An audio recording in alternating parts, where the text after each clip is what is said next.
Semenjak awal 2020, hidup kita berubah akibat pandemi COVID-19. Pemerintah pun mulai melakukan vaksinasi untuk bisa mengakhiri pandemi ini.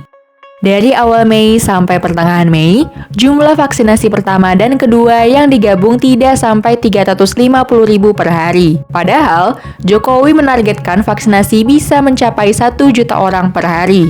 Jadi, bagaimana cara mempercepat vaksinasi?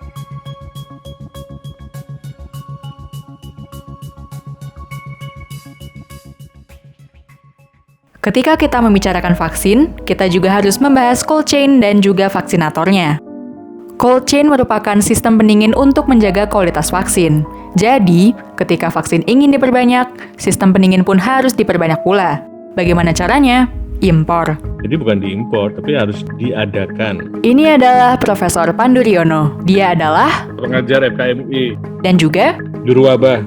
mungkin kalian sudah familiar dengan wajah beliau di berbagai media. Cold chain kan cuma kulkas, ya tinggal dibeli. Indonesia kan bisa bikin kulkas. Apakah sewa kulkas? Bisa juga. Atau mau menggunakan kulkas punya swasta atau punya industri penangkapan ikan. Jadi itu investasi yang harus disiapkan.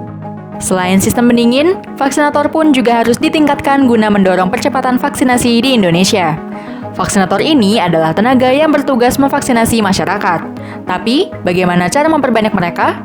Gampang, setiap orang bisa dilatih. Mahasiswa bisa masuk ke dokteran, sekolah perawat, cuman tinggal nusuk aja kok. Nggak sulit. Yang sulit itu adalah melakukan screening. Nah, screening harus petugas kesehatan.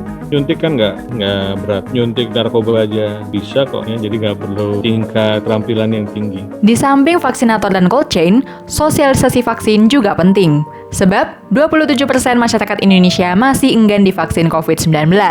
Bahkan, 7% lainnya menolak seluruh jenis vaksin. Namun, banyak negara sudah berubah, walaupun katanya 60% tidak mau divaksinasi, tiba-tiba sekarang turun cuman tinggal 10%. Kenapa? Ya karena udah banyak yang divaksinasi, loh orang divaksinasi nggak apa-apa gitu. Terus ada yang belum divaksinasi malah jadi sakit, akhirnya tergerak sendiri untuk mau divaksinasi. Orang-orang yang sudah divaksinasi dianjurkan untuk mengedukasi pengalaman dia bagaimana rasanya divaksinasi. Tidak sakit, masang foto, gembira, dianjurkan orang yang sudah divaksinasi melakukan edukasi pada siapa aja. Dengan ditingkatkannya cold chain, vaksinator, dan sosialisasi kepada masyarakat, pandemi di Indonesia bisa berakhir dan kita dapat kembali ke rutinitas semula.